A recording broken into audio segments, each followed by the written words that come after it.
Why is it that some guys seem to effortlessly capture a woman's attention, while others pour their hearts out and get nothing but polite smiles in return? You've probably noticed this yourself.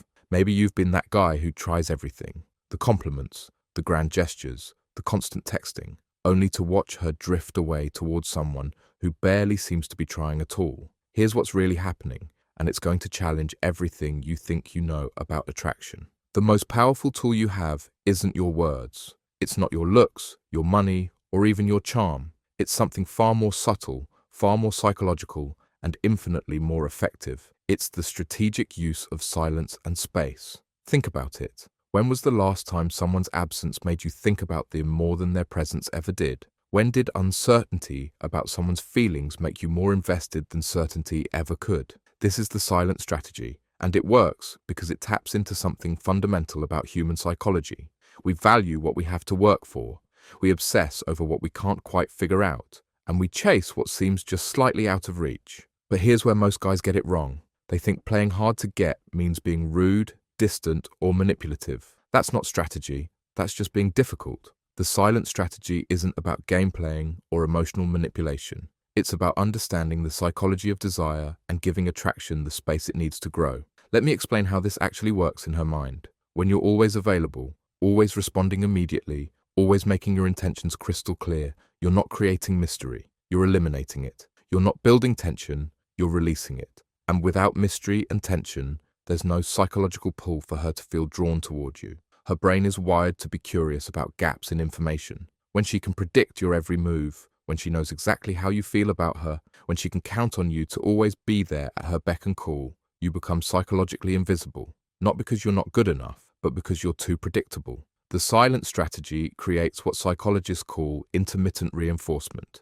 It's the same principle that makes gambling addictive and keeps people scrolling through social media for hours. The unpredictability of the reward makes it more powerful than any consistent pattern ever could. But this isn't about withholding affection or being cold. It's about being selectively present. It's about having your own life, your own priorities, your own boundaries that don't revolve entirely around her schedule and her needs. Here's what this looks like in practice. When she texts you, you don't always respond within minutes. Not because you're playing games, but because you genuinely have other things going on that matter to you. Sometimes you respond quickly because you're free and want to talk. Sometimes you respond hours later because you were focused on something else. The inconsistency keeps her guessing about your availability, which keeps you interesting. When you're together, you're fully present and engaged, but you're not desperate to fill every silence with words. You're comfortable with pauses in conversation. You let moments breathe.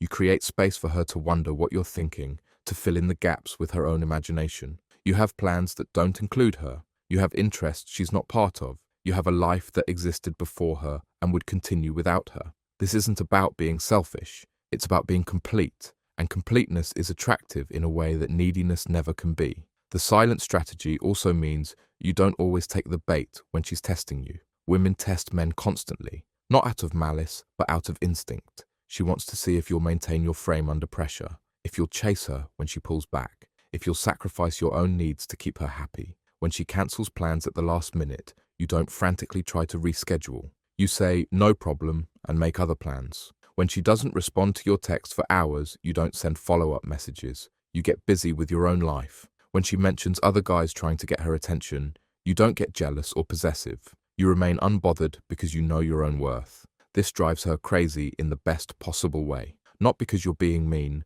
but because you're being unpredictable. You're not reacting the way most guys would react. You're not following the script she's used to.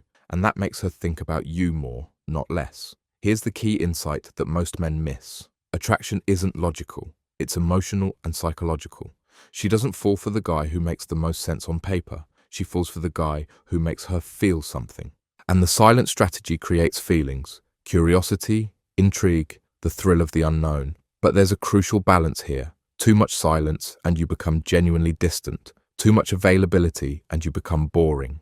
The art is in the calibration. You want to be warm when you're present, but not always present when she wants you to be. This strategy gets inside her head because it makes her work for your attention in small, subtle ways. She starts to wonder what you're doing when you're not with her. She begins to value your time more because she realizes it's not unlimited. She starts to invest more in conversations because she can't take your engagement for granted.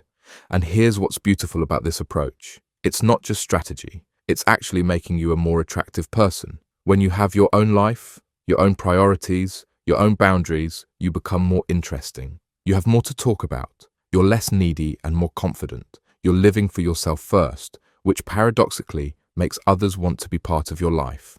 The silent strategy works because it mimics the natural rhythm of healthy relationships. There's closeness and distance, connection and independence, certainty and mystery. It's not about playing hard to get, it's about actually being someone worth getting. Think about the relationships in your life that you value most. Are they with people who are always available, who always agree with you, who never challenge you or make you wonder about anything? Or are they with people who have their own opinions, their own lives, their own depths you're still discovering? The silent strategy isn't manipulation, it's authenticity. It's being someone who has enough going on in his own life that he's not hanging on her every word, waiting for her every text, rearranging his entire schedule around her availability. When you master this, something shifts in how women perceive you. You stop being the guy who's trying to win her over and become the guy she's trying to figure out. You stop being the safe option and become the intriguing one. You stop chasing and start attracting. But remember, this only works if it comes from a genuine place. If you're using silence as a tactic while internally being desperate for her attention, she'll sense the incongruence. If you're playing hard to get while secretly being easy to get, the strategy falls apart. The real power of the silent strategy is that it forces you to develop genuine confidence, genuine interests, genuine independence. And those qualities are attractive not because of any strategy, but because they represent the kind of person others naturally want to be around. So stop trying so hard to be heard. Sometimes the most powerful thing you can say is nothing at all. Sometimes the best way to get inside her head is to give her space to think about you. Sometimes the strongest move is the one she never sees coming. The silent strategy gets inside her head because it respects how attraction actually works, not through force or persistence, but through mystery, tension, and the irresistible pull of the unknown. Master this, and you'll never have to wonder why some guys effortlessly capture attention while others fade into the background. You'll be the one creating the mystery. You'll be the one living inside her thoughts. You'll be the one she can't quite figure out and can't stop thinking about.